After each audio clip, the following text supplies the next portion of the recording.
Bismillahirrahmanirrahim. Surat pada Raja Oman.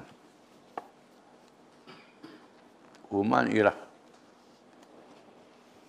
sebuah negeri di daerah Teluk.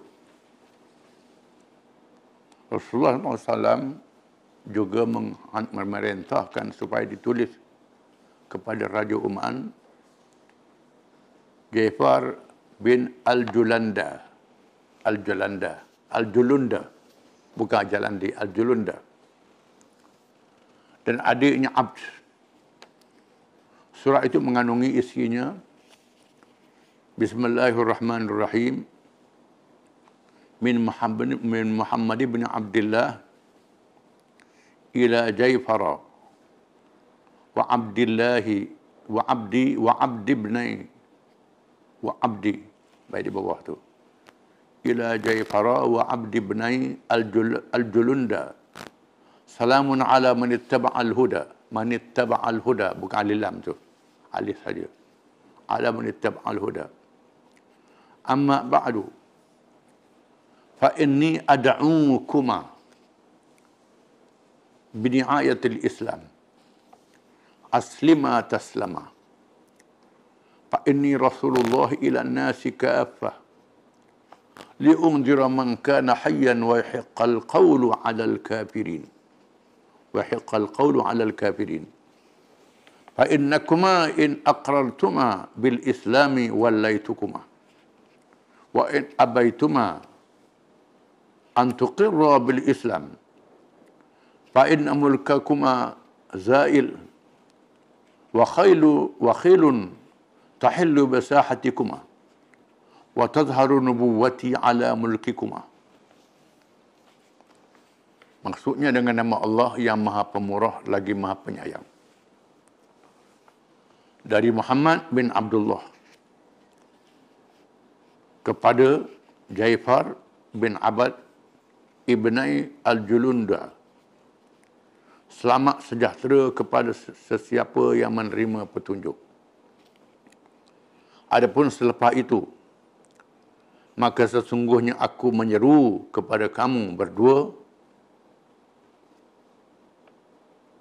kepada seruan Islam. Islamlah nescaya kamu berdua selamat. Maka sesungguhnya aku ialah utusan Allah Rasulullah kepada manusia seluruhnya, supaya memberi amaran kepada sesiapa yang hidup hatinya, dan hukuman Allah ke atas orang-orang yang ingkar, yakni kafir. Maka sekiranya kamu berdua percaya kepada Islam, nescaya aku jadikan kamu berdua sebagai pemimpin di tempat kamu. Dan sekiranya kamu enggan untuk beriman, untuk berikrar, percaya kepada Islam, maka kerajaan kamu berdua akan hilang. Bala tentera berkuda akan sampai di halaman kamu, dan kenabianku akan menang mengatasi kerajaan kamu. Surah yang sangat tegas.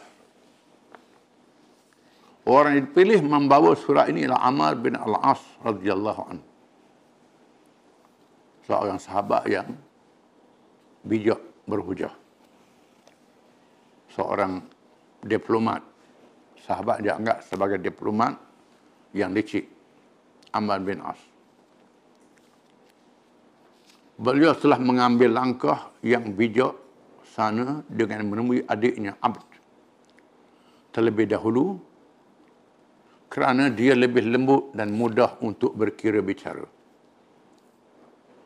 Ammar memperkenalkan dirinya sebagai utusan Rasulullah SAW. Jadi amanahkan surat kepada mereka berdua. Dua bersaudara, supaya menerima Islam. Lalu Abd bertanyakan Ammar tentang Islam.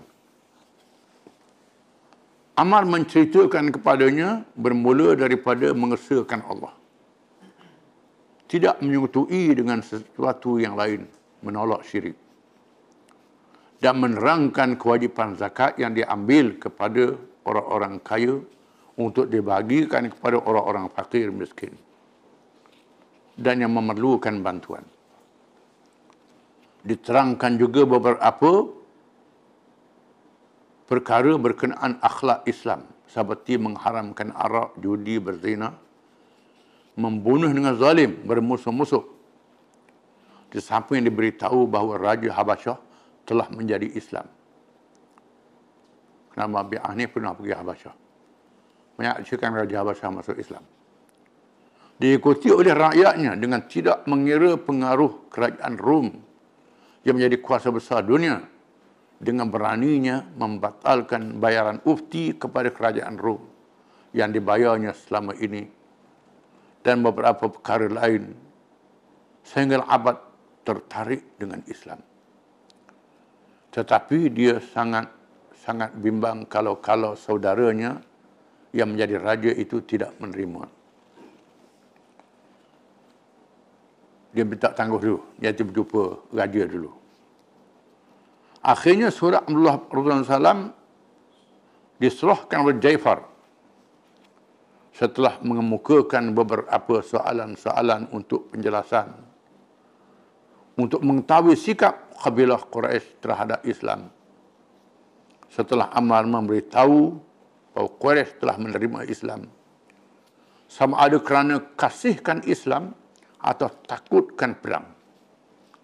Lalu Jaifar meminta tangguh sehingga besok hari. Akhirnya Jaifar dan Abad menganut Islam dan terus menjadi pemimpin daerah Oman.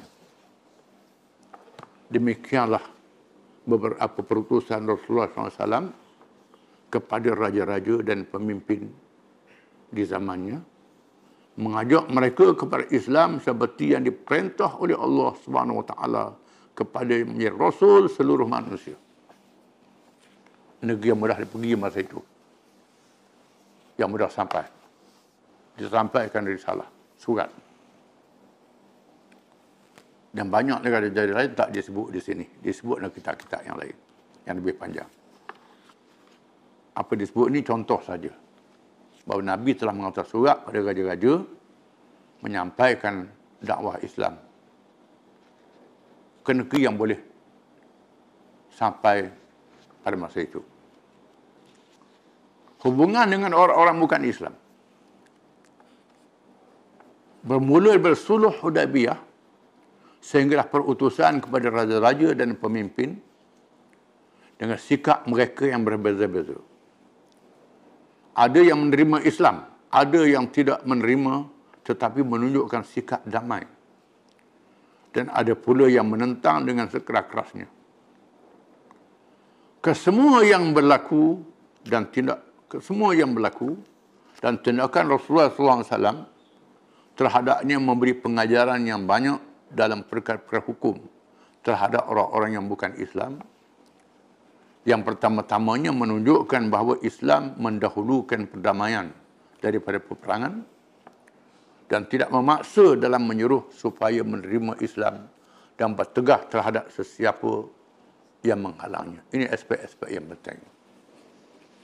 Yang pertama, konsep hubungan antara bangsa yang mendahulukan perdamaian.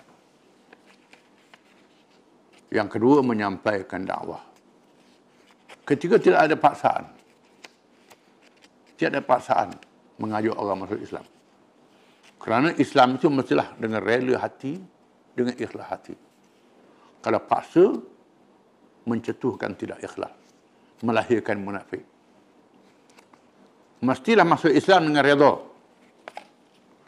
Dalam masa yang sama, tegas menegakkan Islam dan mempertahankannya. Kepada mereka yang menerima Islam menjadi sebahagian daripada umat Islam, yang menjadi raja dan pemimpin terus dengan jawatan mereka. Tetapi mereka hendaklah melaksanakan Islam sepenuhnya. Bila dah masuk Islam, kena laksanakanlah hukum-hukum Islam. Kerana orang Islam mesti menyerah diri pada hukum Allah Ta'ala. Kena masuk Islam semuanya. Bukan saja mengucap 2 kalimat syahadah, sembahyang, puasa, zakat dan haji, termasuklah melaksanakan syariat Islam di negeri yang dia perintah. Bukan matlamat golongan dakwah itu sukakan jawatan. Tetapi yang penting ialah kewajipan mendaulatkan syiar Allah SWT. Mendaulatkan syariatnya. Sesiapa yang layak dan bersifat dengan sifat-sifat kepimpinan Islam, maka dialah yang diserahkan amanah. Dan orang-orang yang bersifat Islam tulen tidaklah menerima jawatan kerana kasih kejawatan, tetapi menganggap ia adalah suatu tanggungjawab yang besar. Adapun kepada mereka yang tidak menerima Islam, maka ternyata beberapa perkara menjadi hukum telah dilakukan oleh Rasulullah SAW. Di antaranya ialah yang pertama, mengadakan perjanjian damai dengan negara-negara bukan Islam secara gencatan senjata dan menghentikan tindakan ketenteraan dengan syarat-syarat dan tempoh yang dipersetujui bersama. Perkara ini berlaku dalam Suluh Hudaybiyah di antara Rasulullah SAW dan musyrikin Mekah. Berpandukan firman Allah Ta'ala, wa in janahu lis-salmi fajnah laha wa tawakkal 'ala Allah. Jika sekiranya orang cenderung pada perdamaian, mereka cenderung pada perdamaian, terima perdamaian itu dan bertawakal kepada Allah. Kerana Islam mendahulukan perdamaian. Masalah tipu, itu serah pada Allah Ta'ala. Yang penting, damai, peluang kita menyampaikan Islam dahulu. Kedua, walaupun mereka tidak menerima Islam, tetapi mereka tidak dipaksa. Dengan syarat gerakan Islam dan dakwahnya jangan diganggu. Jangan menceroboh negara Islam dan penganutnya. Dan jangan menunjukkan keangkuhan terhadap Islam dan penganutnya. Ini ternyata dijelaskan dalam beberapa perutusan yang telah disebut nahnya terdahulu. Ketiga, perjanjian yang berlaku di antara negara Islam dengan individu yang dinamakan di zaman ini dengan kerakyatan. Orang bukan Islam yang mengadakan perjanjian ini dinamakan ahli zimmah atau zimmi. Mereka diizinkan berada dalam negeri Islam, menjadi rakyat, melakukan ibadah menurut cara agama mereka, melakukan upacara yang tidak mengganggu, melaksanakan peraturan nikah kahwin dan berkeluarga, mencari nafkah dengan melakukan kegiatan ekonomi. Di samping mereka hendaklah mematuhi syariat Islam yang berkaitan dengan muamalah, seperti pengharaman riba, hukum-hukum jenayah dan lain-lain yang berkaitan dengan kepentingan umum. Mereka hendaklah dilayani dengan adil, kerana Rasulullah SAW telah bersabda, man adha dhimmiyan fa'ana khasmuhu yawmal qiyamah. Wa man khasamtuhu yawmal qiyamah. Maksudnya sesiapa yang menyakiti orang kafir zimmi, orang kafir jadi rakyat dalam negara Islam, maka dia berbantah denganku pada hari kiamat. Sesiapa yang berbantah denganku, aku menentangnya dari kiamat nanti. Menunjukkan bahawa kita tak boleh zalim terhadap orang bukan Islam yang menjadi rakyat kita. Perkara ini menjadi perbincangan panjang di kalangan para fuqaha. Ada di antara mereka yang menentukan hanya kepada ahli kitab dan majusi sahaja. Berdalilkan firman Allah Ta'ala, qatilul ladina la yu'minuna billahi wal yawmil akhir. ولا يحرمون ما حرم الله ورسوله ولا يدينون دين الحق من الذين أوتوا الكتاب حتى يعطوا الجزية عن يد وهم صاغرون. Surah Taubah ayat 29. Artinya perangilah orang-orang yang tidak beriman kepada Allah, tidak juga kepada hari akhirat. Tidak mengharamkan apa yang diharamkan oleh Allah dan Rasulnya, dan tidak menganut agama yang benar, yakni Islam. Mereka itu di kalangan ahli kitab. yang Yahudi dan Kristian. Sehinggalah mereka membayar jizyah dalam keadaan tunduk kepada pemerintahan Islam. Mazhab Syafi'i berdalilkan pada ayat ini. Syafi'i dan sepertinya. Adapun Majusi berdalilkan surat Rasulullah SAW kepada Munzir bin Sawa ataupun Sawi yang telah kita baca dahulu. Ini pendapat mazhab Syafi'i dan beberapa mazhab lain yang sependapat dengan Imam Syafi'i. Iaitulah golongan Yahudi, Kristian dan Majusi saja yang boleh jadi rakyat negara Islam. Ini pendapat Syafi'i dan ulama sepertinya. Dalilnya ayat Quran dan hadis Nabi SAW. Tetapi Imam Abu Hanifah dan sahabat-sahabatnya membenarkan juga kepada penganut-penganut agama lain, seperti Hindu, Buddha, penyembah bintang dan lain-lain, dengan mengkiaskan hukuman ke atas orang Majusi. Kerana perkembangan masa Nabi sekadar batas Majusi saja. Tak ada penganut agama lain. Maka Abu Hanifah berijtihad. Pandangan Abu Hanifah lebih kuat. Kerana mengikut maqasid syariat, dakwah Islam kepada seluruh manusia. Bukan saja ahli kitab dan orang Majusi. Semua manusia tanpa mengira agama mesti diajak. Termasuk mereka tak ada agama. Dan masuk Islam itu tanpa paksaan. Tak boleh paksa orang masuk Islam. Ini pendapat yang lebih kuat, pendapat Abu Hanifah.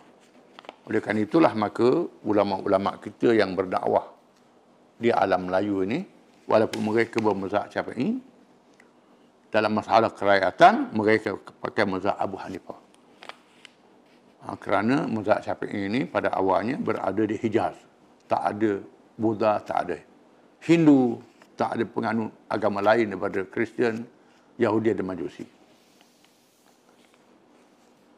Ada musyrikin Arab, tidak diizinkan kepada mereka malaikat menerima Islam atau kekerasan bersenjata kerana keistimewaan bumi Arab, pelantikan Rasul di kalangan mereka, dan Al-Quran juga diturunkan dalam bahasa Arab. Sebab itu Nabi perangi kaum Quraisy, kaum dia habis-habisan. Untuk memahami selanjutnya bolehlah dirujuk kepada kitab-kitab fiqh. Bahkan ada kitab-kitab yang khusus membincangkan secara perbandingan mazhab menurut perkembangan masyarakat yang dipimpin oleh syariat Allah Subhanahu wa taala. Wallahu a'lam.